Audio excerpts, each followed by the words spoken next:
The psalmist writes in Psalm 104, verse 14, "You cause the grass to grow for the livestock, and plants for man to cultivate, that he may bring forth food from the earth." Now, when I was younger, if something was found in the ground that had clearly been lost, we would say something like, "Finders, keepers, losers, weepers," meaning someone had lost it, but I had found it, and so now it's mine. Now, I'm willing to bet that none of you say that anymore as an adult.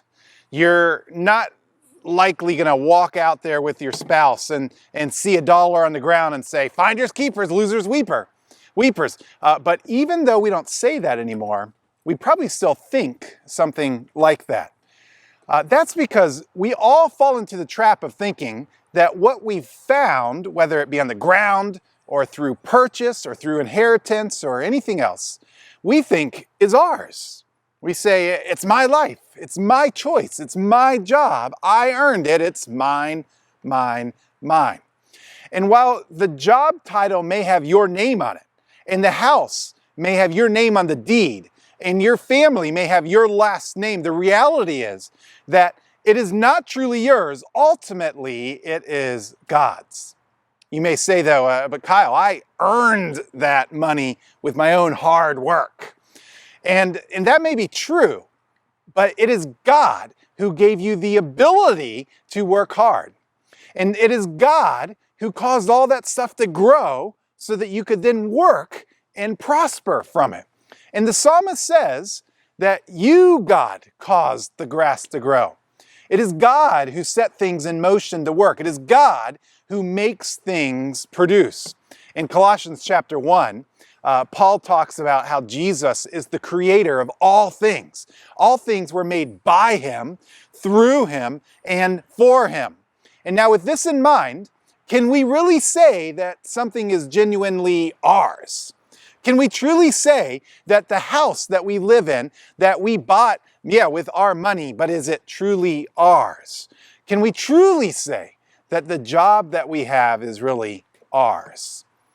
No, it's God's. He created all things, and He sustains all things. And so that job that we have is because God has blessed us with it.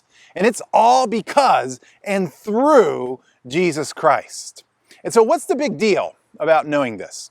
If everything is truly God's, then we should treat things accordingly.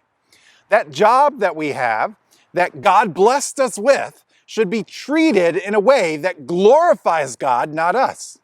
That house that we have, that God provided for us, should be used for His glory, not for ours.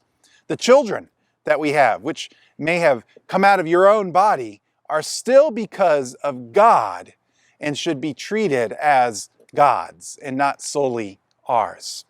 And so if that's the case, then we are truly not owners of things. Listen, we're really only caretakers. So none of us want to treat things poorly that are not ours. We don't want to return something in bad shape if we've borrowed it from someone. We want to return it in good shape. And likewise, God has given us a life. He's given us a job, a family, possessions, not just for our own pleasure, but so that we can use them for His glory. And so I want to challenge you. Be a good caretaker. Be a good caretaker of what God has blessed you with. Don't waste it. Use it well for the glory of God.